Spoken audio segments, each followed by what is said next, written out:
Hi, I'm Clint Smith, and this is Crash Course Black American History. And today, we're talking about the Great Migration. You know, sometimes moving is exciting. Maybe an exciting job opportunity pulls you to a brand new city, and so you get to move someplace you've never been. Or you go from being a college student to a working adult and get to move into the apartment of your dreams. Or, if you were like me, one that you shared with 7 other people. Shout out to your early 20s. But sometimes people don't leave a place simply because they want to, but because, in one way or another, they've been pushed away. In what would become known as the Great Migration, which took place in the early to mid-20th century, many Black Americans who lived in the South moved to the northern United States, to the urban South, and to the West. They did this to find better jobs, more economic mobility, and to escape the ever-present threat of violence in the South. Let's start the show.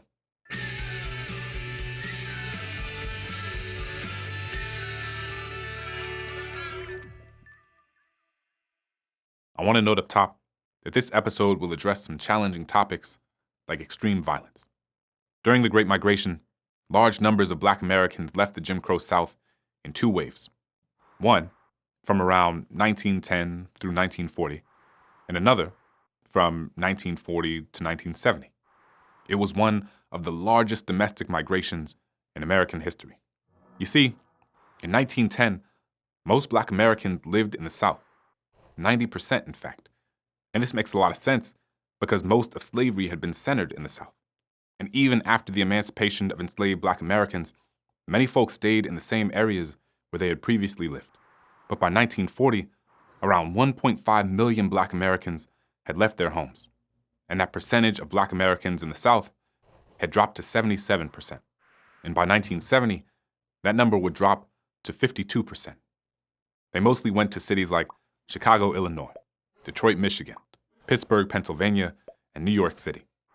In my own family, we had a lot of people leave New Orleans and actually move out to the West Coast, settling in and around Los Angeles. In the early 1900s, Black Americans were being both pushed out of the South and also pulled toward the North. As for why they were pushed away from the South, after slavery, many Black Americans were subjected to a physically taxing and economically precarious system called sharecropping. To learn more about how unfair this system was, let's go to the thought bubble. So let's say there's a farmer. We'll call him Farmer Joe. Maybe Farmer Joe or his dad or granddad before him had a plantation where he had enslaved workers who tended to the land. After the war was over, because of the 13th Amendment, Farmer Joe can no longer enslave those workers, so he had to find a different arrangement in order to plant and harvest the crops on that land. This arrangement was known as sharecropping. The way it worked was like this. Farmer Joe brought in some help. They might be formerly enslaved people, or the descendants of formerly enslaved people, or poor whites. He provided these workers with land, cabins, seeds, animals, and the tools needed to work on the farm from the beginning of the season through the harvest time.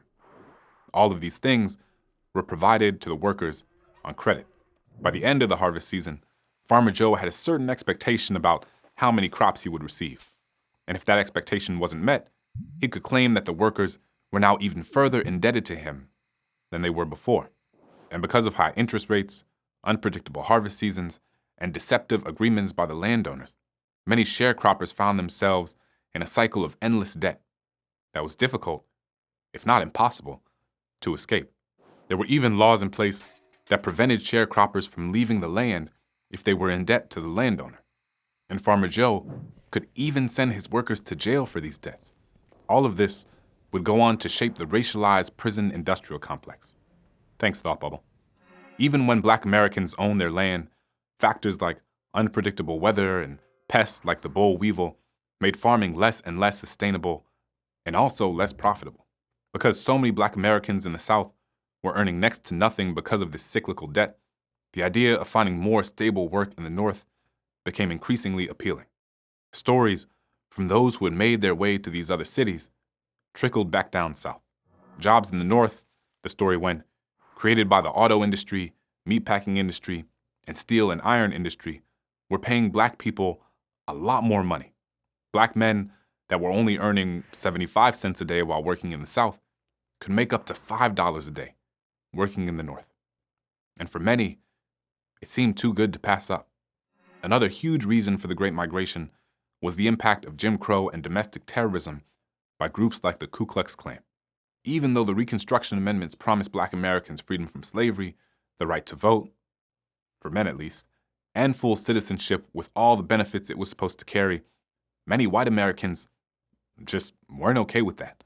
They showed their displeasure with both institutional and interpersonal violence, filling the lives of Black Southerners with misery and terror.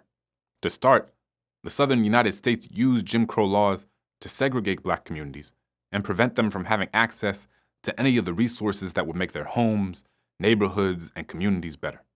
As a result, many Black communities were dilapidated and generally just in poor, terrible condition. What's more, as we've talked about before, Black people couldn't even use the same water fountains, hospitals, waiting rooms, and even cemeteries as white people. I mean, you would think that racism would at least rest with the dead, but it followed you even after you were buried. Many of these southern states used literacy tests, poll taxes, and property requirements to make sure that Black Americans couldn't vote, eroding the power of the 14th and 15th Amendment. And they took it to the extreme by violently destroying Black communities. Think the Wilmington, North Carolina riots of 1898 and the Atlanta riots of 1906. There were groups whose main goal was to maintain white supremacy and Black subordination in the South, who used to beat, harass, and lynch Black people with unsettling frequency. Other white people who were not necessarily affiliated with these groups also both watched and participated in these violent acts. In fact, many people used to attend lynchings as family events. This violence prompted Black people to literally run for their lives to the North and the West. Some have argued that, because of this, we should actually think of the Great Migration as a sort of refugee crisis. In her award-winning book, The Warmth of Other Suns, the Pulitzer Prize-winning journalist Isabel Wilkerson writes, "They traveled deep into far-flung regions of their own country, and in some cases clear across the continent. Thus, the Great Migration had more in common with the vast movements of refugees from famine, war, and genocide in other parts of the world, where oppressed people, whether fleeing 21st century Darfur or 19th century Ireland, go great distances, journey across rivers, deserts, and oceans, or as far as it takes to reach safety, with the hope that life will be better wherever they land." Newspapers like the Chicago Defender and other informal networks like church groups, benevolent societies, and Black Pullman porters told the stories of many Black Americans who were thriving in the North. And that encouraged many Black Southerners to take the risk and come join them. But once they arrived there, things weren't just magically better. Oftentimes, things remained really tough. Poverty was widespread, and segregation was still in place. Racism, while it may have looked different in these urban cities, wasn't just limited to the South. So Black folks established benevolent societies through churches and other organizations to help new migrants and their families adjust to life in the North. Another fascinating part of the story of the Great Migration is that many white people in the South, as more and more Black people began to leave, actually got nervous and were worried that too many Black people were leaving. See, as terribly as Black people were treated on a social and political level, the economic infrastructure of the South relied heavily on Black people's labor. Some employers increased their wages to stem the tide, but most of the time, that wasn't enough. White Southerners got so desperate that they tried to pressure newspapers into telling more negative stories about Black life in the North. They would block trains and buses filled with migrants from leaving the South, and even beat and intimidated people for attempting to leave. I mean, think about it. You were beaten if you stayed, and you were beaten if you tried to leave. That was Black life in a nutshell. Something to remember is that no matter what, it is never easy to leave home. Though much of the land Black people lived on in the early 20th century carried a lot of pain, it also carried a lot of memories. It was part of their lineage. It was part of their history. Leaving home isn't easy, but that also shows you how desperate people were for both economic opportunity and for safety. And while it wasn't perfect, for many, the North and the West did provide that. People were able to get economic opportunities that they otherwise just wouldn't have had. And while, to be sure, violence against Black folks did exist in the North, it wasn't nearly as extensive as it was below the Mason-Dixon line. What's more, the Great Migration created huge hubs of Black urban spaces and culture. It would go on to give us some of our best artists, musicians, and writers. The Great Migration was nuanced, complicated, and dynamic. And the story we tell about it should reflect that complexity. It's not just a story of what was done to Black people, but serves as an example of Black Americans taking control of their lives, identities, and destinies in a country that was constantly attempting to strip all of those things away from them. The writer Isabel Wilkerson puts it best. Over the decades, perhaps the wrong questions have been asked about the Great Migration.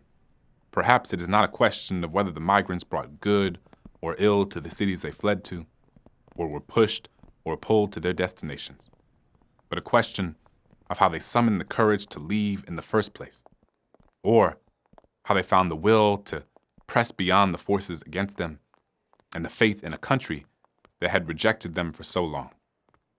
By their actions, they did not dream the American dream. They willed it into being by a definition of their own choosing. They did not ask to be accepted, but declared themselves the Americans that perhaps few others recognized, but that they had always been deep within their hearts. Thanks for watching. I'll see you next time. Crash Course is made with the help of all these nice people, and our animation team is Thought Cafe. Crash Course is possible with the help of all the people who bought the 2021 Crash Course Learner Coin, and by all our patrons on Patreon. Thank you to all our patrons and supporters for making Crash Course possible.